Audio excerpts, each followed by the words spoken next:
Choosing the right managed services provider can feel overwhelming, especially with over 40,000 MSPs in the US.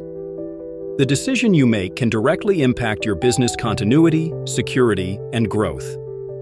When evaluating providers, focus on a few core areas: transparent and predictable IT costs, strong cybersecurity and compliance measures, scalable services, and proven experience with businesses like yours. Consider what happens if a mid-sized company experiences a critical system outage. The difference between a swift response and prolonged downtime often comes down to selecting the right MSP. That's why asking the right questions is essential.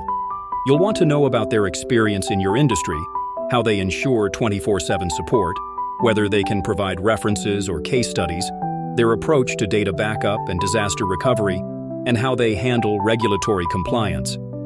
Max Barnhart, Director of Sales at Integritek, highlights, an MSP should serve as an extension of your business, proactively identifying risks and opportunities before they impact your bottom line. Ultimately, the right MSP isn't just a service provider, they're a partner. They help ensure operational continuity, optimize costs, mitigate risks, and support scalable growth. Choosing wisely means safeguarding your business and positioning it for long-term success. For the complete guide, read our full blog and add this podcast to your Spotify playlist for quick access.